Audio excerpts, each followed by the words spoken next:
Well, hello and welcome to Since Attlee Churchill, the podcast about British political history since the Second World War. I'm Lee Evans, a historian of the Conservative Party. And I'm Richard Johnson, the historian of the Labour Party, and Lee's husband. In each episode, we'll be chewing over delightful morsels of British political history. And we're delighted to be at the Manchester Histories Festival. Delighted for several reasons, partly for me personally, because I used to live in Manchester for many years. In fact, this building, which is surely one of the greatest public libraries in England, was for several years my local library, although one I regret to say I think I underutilised when I was here. But we're particularly pleased to be in Manchester because it is, of course, the centre of the British political universe at the moment. I think it's no exaggeration to say what happens in Greater Manchester in the next few weeks will determine what happens in Westminster for the next few years at least. So we're thrilled to be here and to talk about four politicians, all with Manchester connections, who we think have been somewhat overlooked by historians. So, Richard, you're going to kick us off with your first Mancunian political pioneer. Yes, and so I want to start off by talking about a man who nearly became, I would argue, the first Labour Prime Minister. Obviously, there's a Greater Manchester figure at the moment seeking to become a Labour Prime Minister. But the first one that I want to talk about is John Robert Clynes, who may or may not appear on our slides. I'm not sure. Lee's furiously pressing our clicker. But John Robert Clynes has an extraordinary life. This is a man who was working in the Lancashire cotton mills from the age of 10, was an autodidact, someone who was a great orator, someone who'd go toe-to-toe with the Oxbridge-educated MPs with his knowledge of literature and history. He was effectively the Deputy Prime Minister in the first Labour government, and he was the Home Secretary in the second Labour government. Yet he's hardly remembered today. There really isn't a decent biography that's ever been written about him. The best source about his life is his own memoirs. And I think he's really deserving of a good, proper biography. But I hope we can give him some due credit today. So, Richard, one of the things that we hear quite a lot at the moment, including from our Prime Minister, is that he has the most working-class cabinet in British history. Now, you could defend that argument, I suppose, but it rather depends on what you mean by working class, and it doesn't necessarily capture the experience of people in the past, and including that first Labour government. We were talking here about somebody who was born in 1869 and was born into desperate poverty. So what was his early life like? I think of all of Labour's prime ministers, I think John Robert Clynes had the most challenging, poorest background. He was born in Oldham in March of 1869. His father was an Irish gravedigger who came over to Manchester originally as a labourer to create the Alexandra Park, which opened the year after John Robert Clynes' birth. He was one of 7 children. Clynes had just 5 years of primary school education before, at the age of 10, he started working in the Dowry cotton mills in Leeds.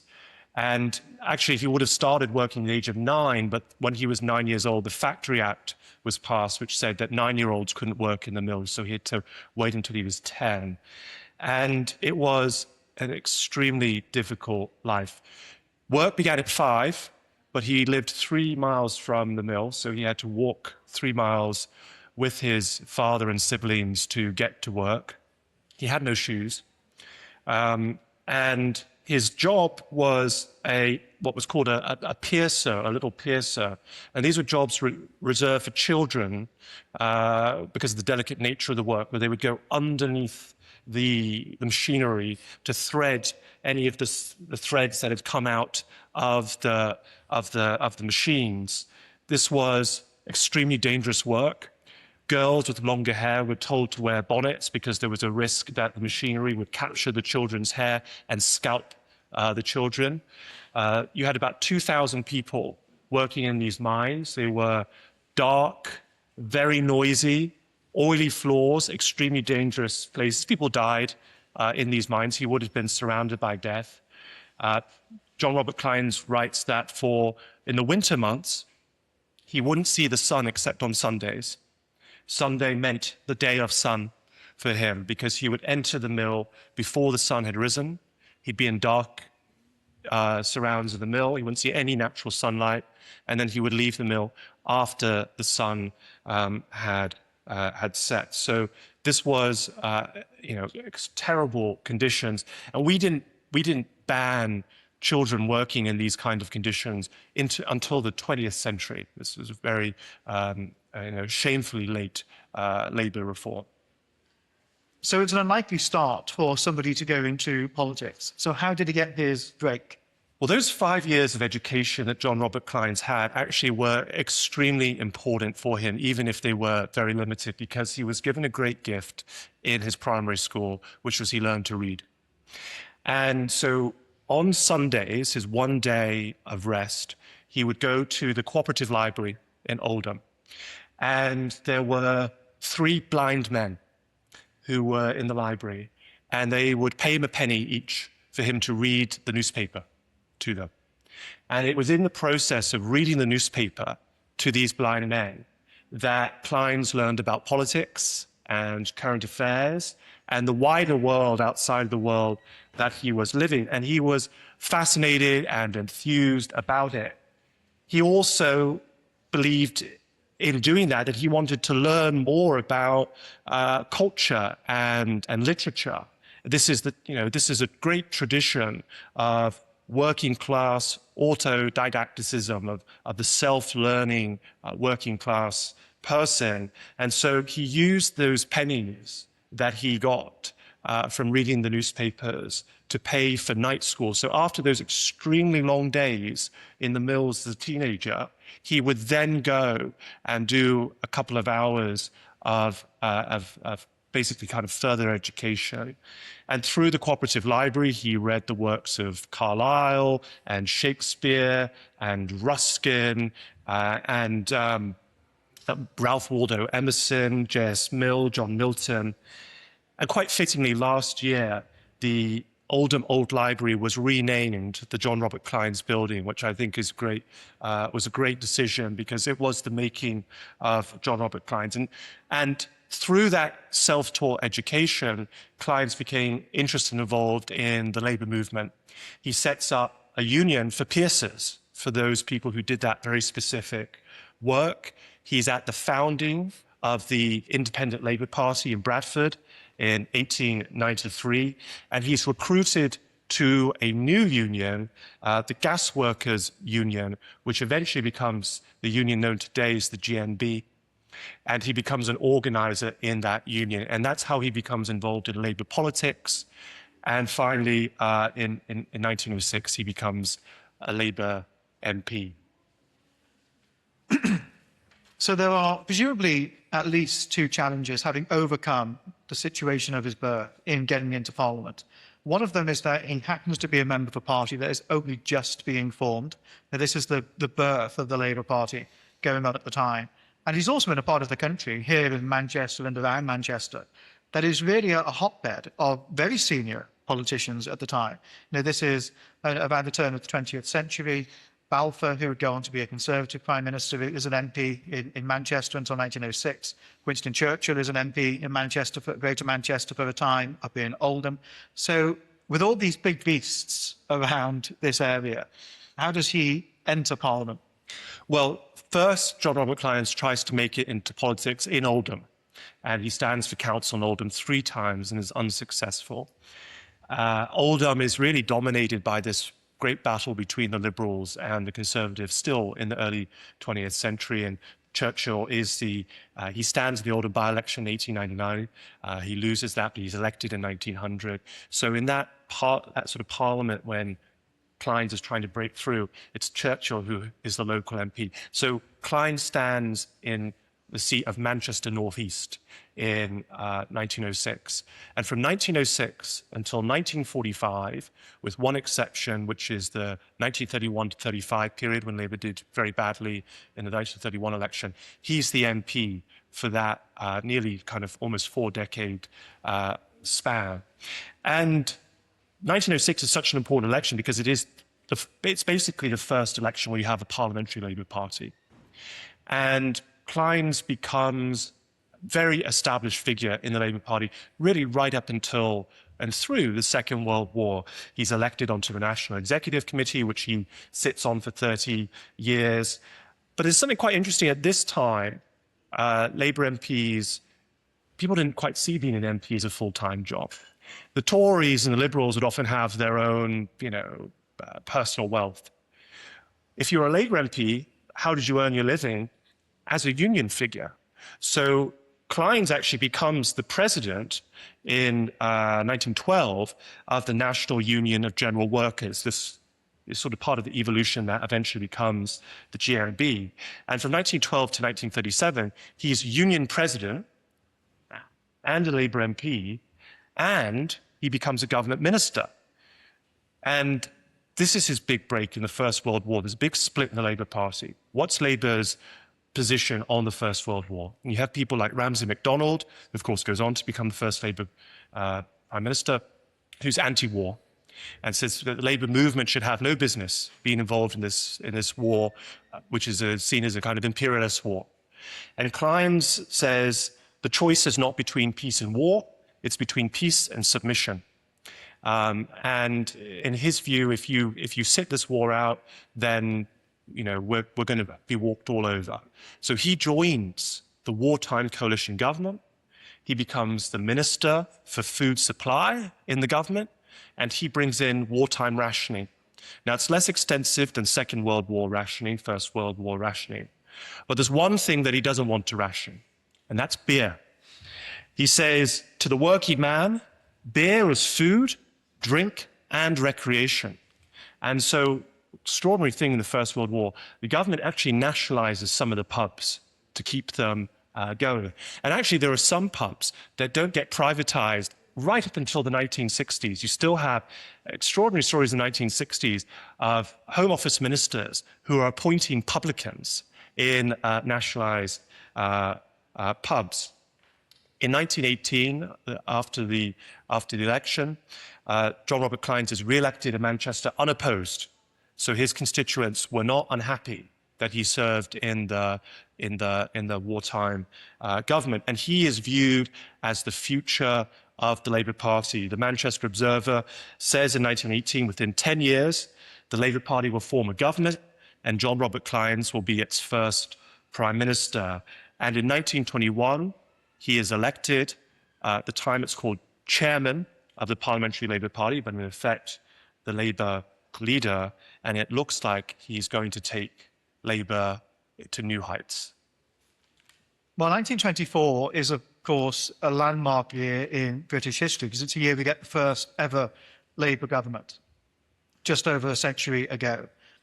So 2 years before that, Clynes is in this prime position as chairman of the Labour Party in Parliament to really take on the mantle and to lead the party into some of those critical elections that take place in that decade. But of course, as you've already mentioned, it's Ramsay MacDonald who gets the title of Britain's first Labour Prime Minister. So how does, though, that first half of the decade unfold for Clynes? And how does he miss out on the top job? He misses out becoming the first Labour Prime Minister, in my view, by 5 votes. So he's elected leader in 21. There's an election in 22. It's an extraordinary success for Labour. Labour goes from having 50-odd MPs to 142 MPs. Labour becomes the second largest party in Parliament for the first time. Labour becomes the official opposition for the first time. And at the state opening of the new Parliament, the Conservative Prime Minister, Bonar Law, next to him is John Robert Clynes, and they proceed following Black Rod into the state opening of Parliament. But Labour MPs, not missing an opportunity for a bit of treachery, that evening have their annual general meeting, and in a surprise result of 61 to 56 votes, they get rid of John Robert Clynes and put Ramsay MacDonald in as Labour leader. It was seen as a bit of a coup of the left of the party. Clynes was of what was called the trade union right, the old right, And Ramsay MacDonald was being supported by the kind of socialist left. And that was a reward for his opposition to the First World War. And that was a move that the left of the party came to regret, because it turned out that Ramsay MacDonald would be far more right-wing than John Robert Clynes ever would be. Clynes took it in good spirit. He accepted defeat almost immediately. Labour MPs, I don't know if they regretted what they'd done. A lot of them didn't even show up to the meeting. A lot of the trade unionists weren't there because they thought he's definitely going to be re-elected leader. So it was a bit of a fluke that MacDonald had got elected. But Clynes accepted a new post, which was deputy leader of the party. He becomes the first deputy. That post didn't exist, and it sort of didn't kind of officially exist. It was kind of made up for. It was made up for Clynes. The following year, 12 months later, 1923 election, hung Parliament, and in their January, Labour comes in and forms that first government. John Robert Clynes is made Lord Privy Seal. He's neither a Lord nor a Privy nor a Seal. And he becomes, in effect, kind of Deputy Prime Minister. So he deputises for Ramsay MacDonald when MacDonald is not in London. Actually happened quite a lot, because Ramsay MacDonald not only made himself Prime Minister, but also his own Foreign Secretary. So he's going around negotiating stuff. Clynes is standing in for him. Clynes gets number 11 Downing Street, not the Chancellor. Chancellor Philip Snowdon remains in his private residence. Apparently Mrs. Snowdon was very unhappy about this. She wanted the number 11 notepaper. But you just have to pause for a second and think. You have here John Robert Clynes, his wife, who he met down the mills herself, a working class woman, have gone from, in the 1890s, working in these dark satanic mills. In 20 years' time, they're living in number 11 Downing Street. It's an extraordinary story on a personal level. Clynes was seen as a good speaker, but quite a well-natured, kind of conciliatory figure. He wasn't a harsh kind of brawler, and he sometimes got criticism for that.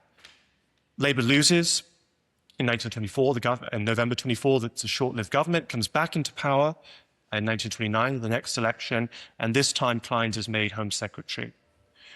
The big things that Clynes does as Home Secretary is he witnesses the birth of Princess Margaret. That was the responsibility of the Home Secretary at that time, to make sure that there were no switching around of babies and pans and so on. And he denies Trotsky asylum in England. Trotsky had been expelled by Stalin. He was in Turkey trying to find a new abode, and he applies for asylum in Britain. And Clynes denies on the grounds that he's worried that Trotsky will foment revolution. Clynes believed in constitutional, incremental, parliamentary socialism. Didn't work out for Trotsky. Trotsky ends up in Mexico with an ice pick through his head, so that wasn't great for him. Clynes loses his seat at the next general election, 1931, but the people of Manchester North East re-elect him in 1935, and he stays in Parliament until 1945. He dies in 1949 at the age of 80. What an extraordinary time for him to die. He's lived to see the creation of the NHS, the national welfare state, child benefit, the expansion of labor rights, all those things that how different his life would have been if he had had those when he was growing up in Oldham, at the start of his life. But he could die with the satisfaction that the cause that he had committed his life to had brought into effect all of the things, really, that he had fought for.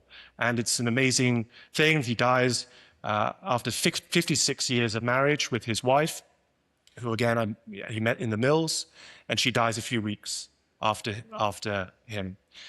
So it's an extraordinary personal life, but also this is a man who could have been remembered, not the stone outside, this library was opened by Ramsay MacDonald, first Labour Prime Minister, almost by maybe just 5 votes, or if those trade union MPs had bothered to show up at the AGM, it could have been opened by John Robert Clynes, Britain's first Labour Prime Minister. So Lee, let's turn to your first nominee. So you've chosen someone who was not born or raised in Manchester, but was a Scotswoman. So why have you chosen Florence Horsburgh as a Manchester MP of note? So you're right. At first, it sounds pretty tangential. She was born in Edinburgh. Florence Horsburgh first became an MP in Dundee. But for 9 years, she was an MP here in Manchester. And it's from this parliamentary base in Manchester that she was able to achieve some really remarkable firsts in politics, including being the first woman member of a Conservative cabinet. So if I kick off by talking about the prequel to her time in Manchester, in 1931, which was a great landslide win for the national government, led by Ramsay MacDonald, but at that stage, no longer in Labour. She was elected for Dundee, and Dundee elected 2 members of Parliament at the time. It's quite a good election to look at to sometimes realise how the multi-party politics that we live with today is actually not especially new or novel in some respects. So in the 1931 election in Dundee, there was a Liberal candidate who won, a Unionist candidate, which was Florence Horsburgh, who also won, a Labour candidate, a Scottish Prohibition candidate, and also a Communist candidate who got over 10,000 votes. Respectable claim for the Communists. But she managed to get her foot into Parliament at the time, and there were vanishingly few women MPs. And even in the campaign, actually, when she was first standing, you can see how being a woman in politics is throwing up some challenges for her, or just throwing up some questions that you would not otherwise get. So she wasn't married, for example. And at one stage, she was doing a speech, and a question was shouted out to say, would you be willing to marry a man with only 15 shillings a week? It's not the old question, not entirely sure how I'd answer it. But she batted it off by saying, I'm sorry to say, no one has yet asked me. And then a whispered message came in from the audience. And she replied to that, I had just received a proposal of marriage. I'm going to ask for it in writing in case there is any chance of a breach of promise. So she was, by the standards of the 1930s, I think really quite a witty platform speaker and quite a compelling politician at a time when speaking to big halls and dealing with an audience and a crowd who might shout these rather eccentric questions out at you was really one of the great demands of electoral politics, more than the quite snazzy edited Instagram Reels videos, which we may get today. So she was in Dundee from 1931 until 1945, when she lost that seat. It's interesting how she comes in Dundee in a 2-member constituency. It's the same way that Barbara Castle got elected in Blackburn in 1945, where you still had those 2-member seats, and there was a sort of unspoken, well, I think in the case of Castle, actually quite vociferously spoken agreement that if you're going to have one of the candidates be a man, have the other one a woman. And so I wonder how many other examples there are of that. So she loses in 45. So how does she get back in? Clearly, ultimately, via Manchester. Yes, so it's very accidental, really. So in the 1950 general election, she tries to get back into Parliament for Midlothian and Peebles, another Scottish constituency. But the voters had other ideas, and she lost by about 7,000 votes. But in Moss Side in Manchester, which had been a Conservative seat from 1924, but then went Labour by a couple of thousand votes in a Labour landslide in 1945, the election had been delayed from the rest of the country because a sitting Tory MP in Manchester, Whittington, seized upon some boundary changes and thought this Moss Side constituency was now better than his own. And that could have gone quite well for him, except he died 6 days before polling day. And so in Moss Side, the election had to be delayed. And the very recently defeated Florence Horsburgh decides to come down and try and stand to be the Tory candidate, which means it ends up being the last constituency to vote in that 1950 general election. My impression of Horsburgh is that she's quite a cool headed person in many ways. So the Manchester Evening News on the 4th of March, 1950, has the headline, Tory lull for the quiet weekend. It's pretty remarkable, just a few days before polling day. But it says, quote, after speaking at 10 meetings this week, since the general election campaign started, Miss Florence Horsburgh, the Conservative candidate in the postponed Moss Side election, said today that she was looking forward to a quiet weekend. First, I shall deal with an enormous amount of correspondence from all parts of the country. Then I shall collect my wits for next week. The battery needs recharging. Some surprising work-life balance, really, for just a few days before polling day. I doubt that's going to be Andy Burnham's behaviour in the weekend before the Makersfield by-election. Me too. But it was actually quite a high-stakes election in some sense, because, of course, by the time the voters of Moss Side have going to vote, the rest of the country has voted. And the balance of power in Westminster, in terms of who will govern, isn't in doubt, but quite what their margin will be is. So just as the election is coming up, Labour has 315 seats in Parliament, and the Conservatives have 296, with the Liberals on 9 and 3 others. So it's actually a very finely balanced Parliament from 1950. And this, I think, in some ways actually adds to some of the ferocity of the local campaigning. So the Evening Chronicle publishes on polling day, so as people are going out to vote, but before the result is known, that rival loudspeakers in cars parked a short distance from each other on Wilbraham Road, it's really not too far from here, shouted at each other this morning for 20 minutes from opposite sides of the road. But it didn't really make much difference, at least from her critics. She won with just shy of 57% of the vote and became the MP for Moss Side.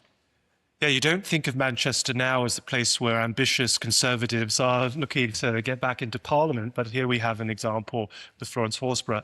And then things get better for her and for the Conservatives. The following year, there's another general election. Attlee is trying to build out his majority.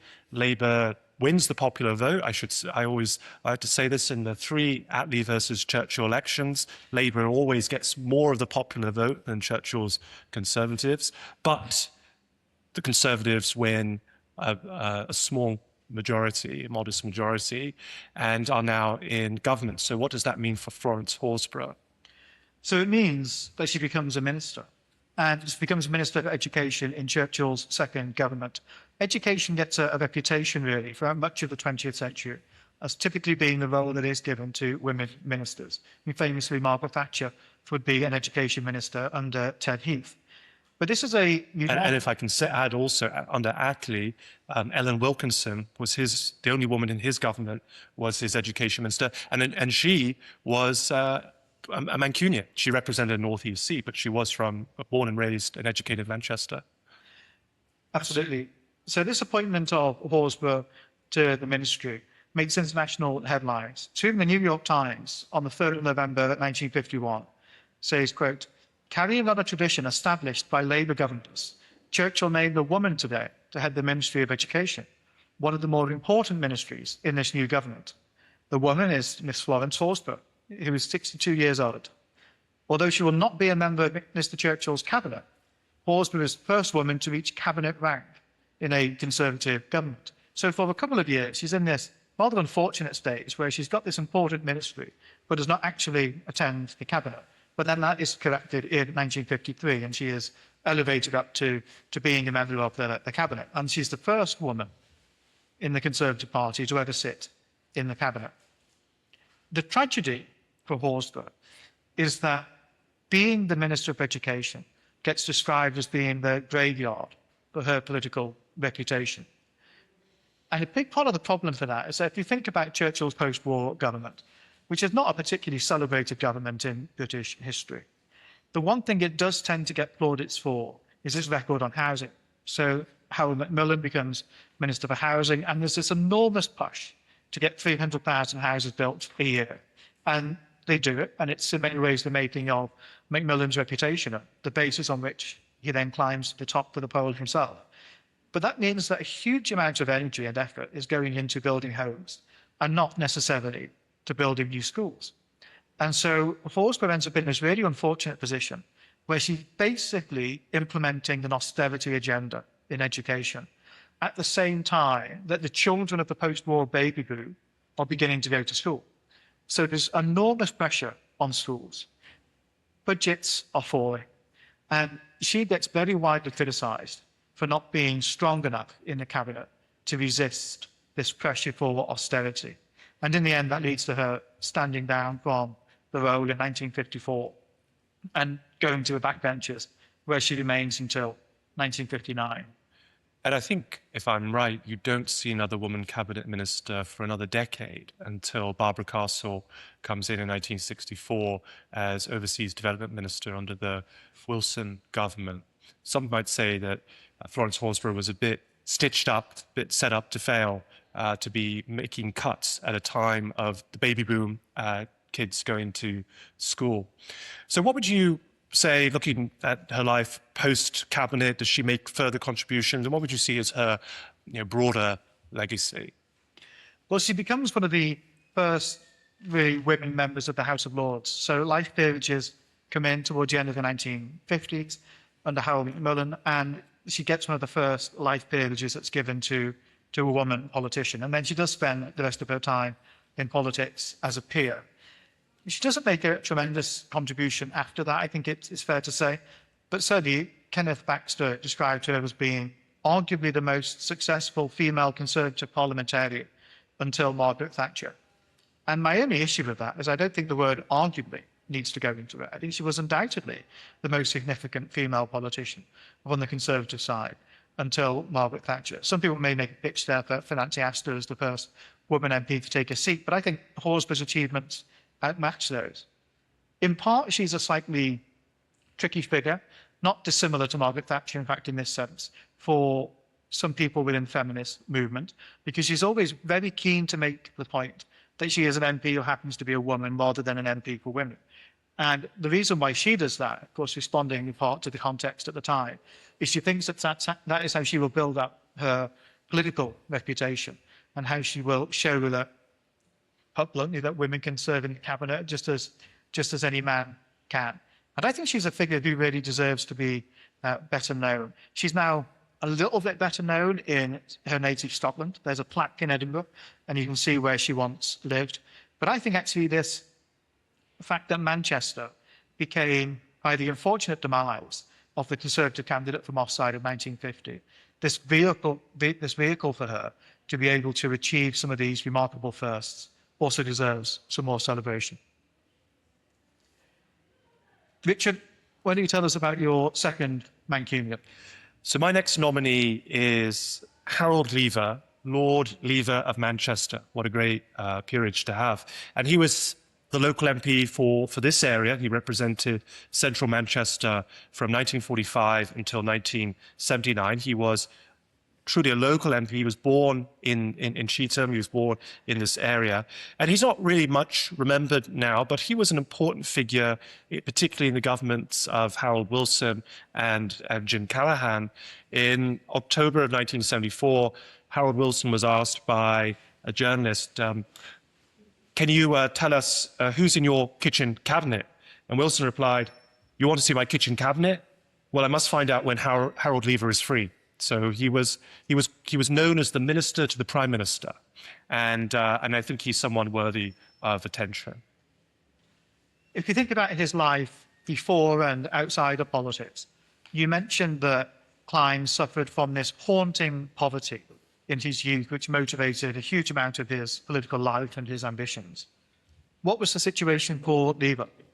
Well, Lever, if you think about Clynes was working in the textile mills as a piercer, Lever was the son of a prosperous textile merchant. However, his family history was one of some difficulty on both sides. His mother and father's side, his grandparents, had fled from Lithuania from Tsarist persecution of Jews in Lithuania, and came to Britain for freedom. And they became a prosperous family. The Levers were a very successful family. I should say Harold's brother, Leslie Lever, was also a Manchester MP. He was a Manchester councillor. He was the Lord Mayor of Manchester. And he was also a member of the House of Lords. The Lever boys went to Manchester Grammar School and Manchester University, so still very, very rooted in this area. Harold Lever was a bit of a whiz with languages. He knew French and Latin and ancient Greek and Hebrew and Yiddish, which he apparently spoke with a Mancunian accent. He read law and he practiced law on the Northwest Circuit. In the Second World War, he served in the RAF from 1939 to 45.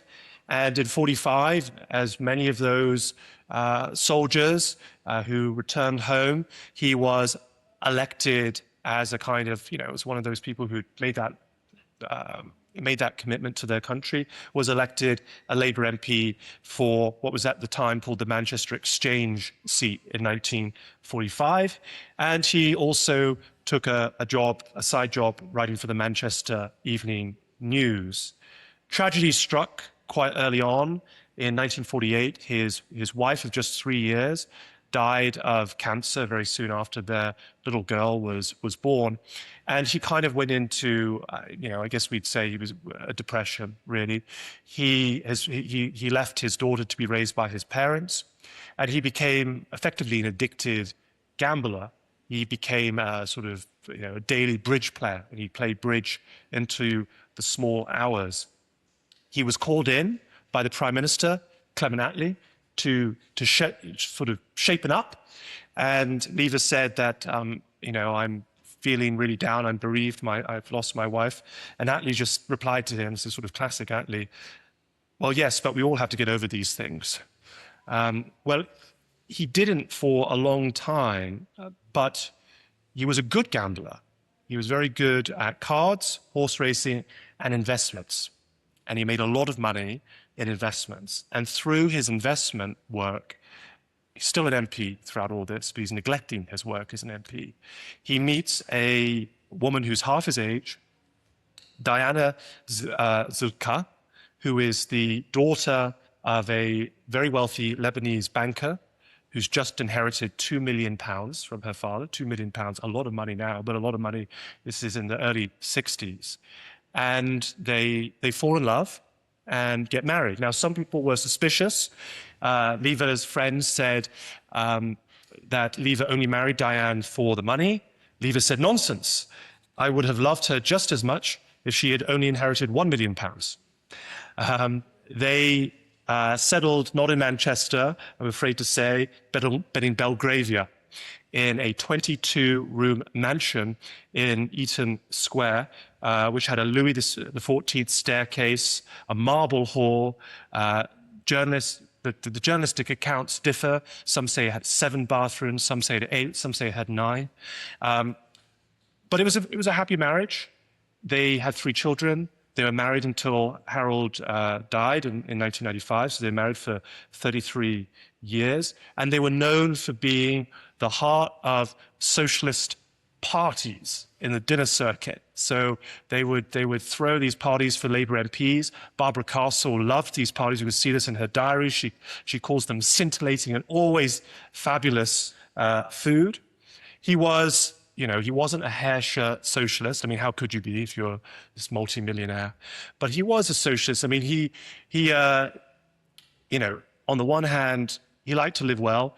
He was a colleague of Tony Benn in government. Tony Benn, of course, came from a privileged background himself, but kind of liked to play that down. So Benn said, rather than have ministry lunches, let's all just bring sandwich lunches to work. Harold Lever says, great idea. I'll get Fortnum's to do us a picnic basket. But it's actually through that marriage with Diane, not only does he get a lot of money, but he kind of shakes himself out of that funk that he'd been in basically for 13 years and becomes more active as an MP and kind of rediscovers politics and his interest in politics. Westminster politics is famously a viper's nest as a place to operate. And I think as a current Prime Minister and several of his cabinet here test. So how does Lever fit into the world in Parliament? And in particular, thinking about that world of You mentioned Harold Wilson when he becomes Labour leader. And then this quite lengthy period, really, between 1964 and 1979, where for more than a decade, Labour are in office. How does he fit in to that picture? Well, Lever becomes a great friend of the leading lights of the Labour Party, partly because they're coming to these wonderful, fabulous parties. Barbara Castle describes Harold Lever in her diary as immensely likable, highly intelligent, a notable wit, known for his generosity. I like Harold Lever. He's so frank, articulate, ebullient, full of ideas. Jim Callahan very similarly says, Harold was always cheerful and bubbling with new and fertile ideas. He was generous with his friendship, ingenious in finding new solutions to old problems, a splendid raconteur. He possesses much worldly common sense. He does have a bit of a reputation for being a little bit chaotic and bumbling. So in 1961, he is filibustering an obscure bill relating to fish trawling, and it's a 3-hour filibuster. But in the middle of the filibuster, his trousers start to fall down. And this is recorded in Hansard. A Conservative MP, Arthur Harvey, says, on a point of order, the honourable member for Manchester, Cheetham, seems to be having some difficulty with his trousers. Could you adjourn for a few minutes to enable him to make himself a little bit more comfortable? But in spite of that kind of chaotic aura, he is seen to be someone who really can kind of get to the heart of the matter. And particularly as a Labour MP, he knows finance and he understands money. And in 1965, he, from the backbenches, opposes Labour's introduction of the capital gains tax and the corporation tax, saying this is not going to be good for employment and for generating growth. He was all about growth. Rachel Reeves would have loved him. And Wilson, interestingly, he responds to that not through anger, but thinks this is someone actually who's quite smart and someone I could bring in. So Wilson brings him in initially in the Department of Economic Affairs. He becomes financial secretary to the Treasury. And in 1969, he enters the cabinet as paymaster general, which is one of those kind of wide-ranging offices. And he basically becomes a financial advisor to the Prime Minister. Labour loses in 1970, but he comes back in 1974 as Chancellor of the Duchy of Lancaster, again, one of those kind of wide-ranging cabinet roles.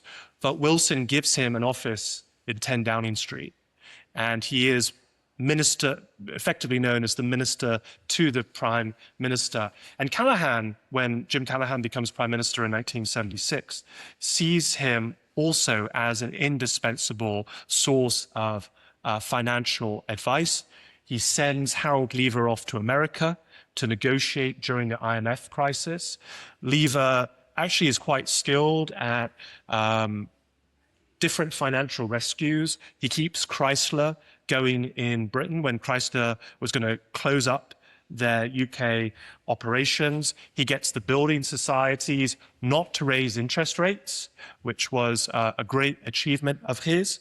And Dennis Healey, who was the Chancellor, said that he relied on Harold Lever to bamboozle the financial markets. He's not sure that these schemes were always quite what they were cooked up to be, but at least in the moment, he managed to get the bankers to think that the Labour government was actually very sensible and doing the right thing. And it basically bought the Labour government some breathing room that helped that government in the late 70s, which by the late 70s didn't even have a majority, to survive perhaps much longer than it otherwise ought to have survived. He stands down as MP for Manchester Central in 1979. He immediately becomes Lord Lever of Manchester, and he dies in 1995, just a few weeks after the other great Harold in his life, Harold Wilson.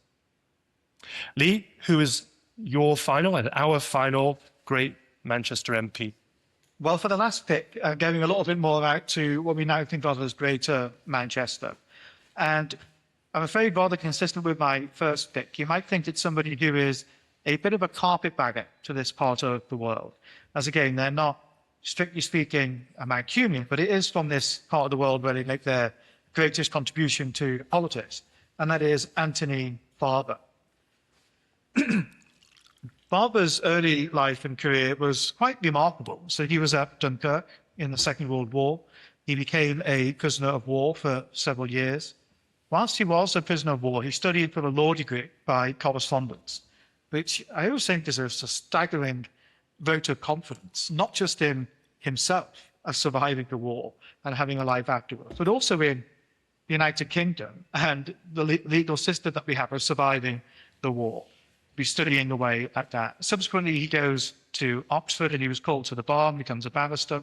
And in 1950, still a relatively young man, he stands in what is the safe Labour seat of Doncaster. But it wasn't quite so safe as Labour may have thought. He almost wins it. And then in 1951, elections coming in very quick succession, he stands again and he does win. And in fact, he manages to hold the seat until 1964. And in those intervening 13 years, he's progressively making his way up the senior ranks of politics until 1963, when there's the leadership change at the top of the Conservative Party. Howard Macmillan, who had been in for 6 years or so, he resigns on ill health grounds, and Alec Douglas-Home becomes Prime Minister in a deeply controversial move within the history of the Tory party. And one controversial figure then, and much more controversial since, Enoch Powell, refuses to serve in Douglas-Home's government and makes vacant the role of Minister for Health, which Anthony Barber then takes up. So he then has this relatively brief period up in the senior ranks of government until in 1964, when Harold Wilson becomes Prime Minister and he loses his seat in Doncaster. But by this stage, Barber's become quite a big name, really, in Conservative circles, and he's on the lookout for a constituency. And so how does he make his way over to Greater Manchester? Well, this is one of my favourite things I ever found in the National Archives. Actually, when I was down in Kew a little while back, I was looking at some of the papers from 1963, and I came across a handwritten letter from a man called Frederick Errol. And he was, since 1945, the MP for Altrincham and Sayre. He was also in that leadership transition I mentioned in 1963. He was also against Douglas-Home, who becomes Prime Minister. But he was relatively senior around this time and a member of the government. So, and in 1963, there's a letter that he writes in his own hand to Douglas-Home, in which he says, quote, "I've been an MP for 18 and a half years and in government for nearly 9 years in 6 different posts. At 49, I reached the end of the political road." Somebody should tell Andy Burnham, who's 56. 49 is really not the end. That I have therefore decided to leave the government and would like to go to the House of Lords. I hope you will recommend me for a Viscountcy. I have been in the Cabinet for more than 2 years. So a Viscountcy, the context, is one above a baronet, the standard role that people now get, certainly in the House of Lords. He finishes by saying, "The majority of my constituency is over 15,000, and the local Conservative organisation should do well in any by-election." Well, Douglas-Home was distinctly unimpressed by this appeal for a Viscountcy. And there's a note of a meeting which takes place on 3rd of December 1963 and is recorded by a civil servant, in which it said, "The Prime Minister saw Mr. Errol, this Altrincham MP, today accompanied by the Chief Whip. It was agreed that Mr. Errol should leave the government at Christmas. It was pointed out that he could not have a Viscountcy, nor was it an accepted convention that a member of the Cabinet necessarily got a barony on leaving. In form, Mr. Errol was asked to go away and think things over, but it is clear that he will not." So Errol is totally rebuffed by Douglas-Home and his request to go to the House of Lords, and then stands again in the 1964 election. He does have a relatively safe Conservative seat, and he holds it. And then, to round off this slightly farcical tale, shortly after the 1964 election, he gets made a member of the House of Lords anyway. And he only gets a barony, not the Viscountcy that he wanted. It is a hereditary one, as it happens. And that does mean that in February of 1965, there is a by-election in Altrincham and Sayre. So what happens in the by-election? Well, the recently rejected Barber decides that this is a good opportunity for him. And so he puts his name around to be selected for it. He goes to Sale Conservative Club, where the selection meeting is held, and he gets adopted as the Conservative candidate for this seat. And since Conservative Club is still there, I understand, but the building looks as if it's not the same one that would have been there in early 1965. And as a reminder in some ways, some of the issues in politics very rarely change, or we have some big constants in terms of the themes. On the 19th of January 1965, the Manchester Evening News wrote a story about it in which they used a rather cryptic headline, Mr. Rising Price, Election Key.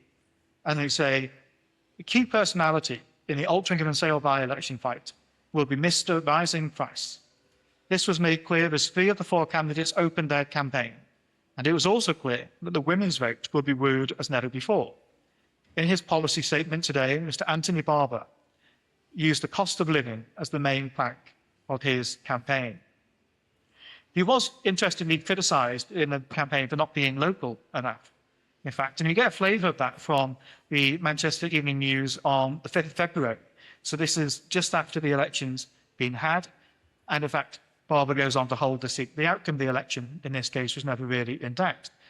But the MEN wrote up, election victor gives a pledge, and it says, Anthony Barber, Conservative victor in the by-election, will travel to London to take his seat in the Commons next week.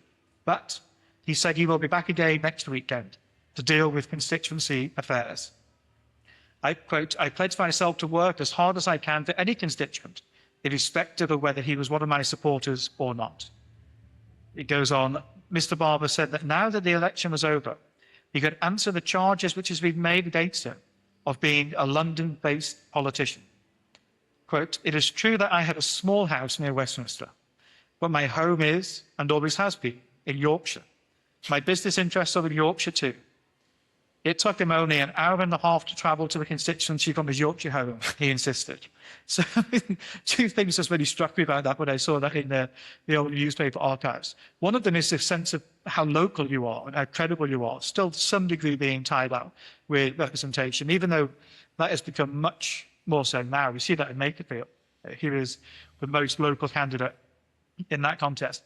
But also how the divide is almost between, are you a London-based politician or are you a Northern-based politician? Now, Yorkshire is seen as sufficient to be a local MP for Altrincham. But nevertheless, the by-election was over. He had been established in this part of the world, and he's back in the House of Commons. And the next election, 1970, the Conservatives defeat Labour. Some people say due to England falling out of the World Cup on the Sunday and people going to the polls on the Thursday. Maybe a bit of an urban legend, but I thought, given we've got the World Cup coming up, maybe be careful about holding general elections too close to the football. And I think if people know anything about Anthony Barber today, they may have heard of this concept of the Barber boom and his role as Chancellor. And some people suggest that the Barber boom contributed to this kind of inflationary problems that Britain faced in the 1970s. Obviously, there are other things like the oil crisis and so on. So yeah, tell us a little bit about his time as Chancellor and what was the Barber boom?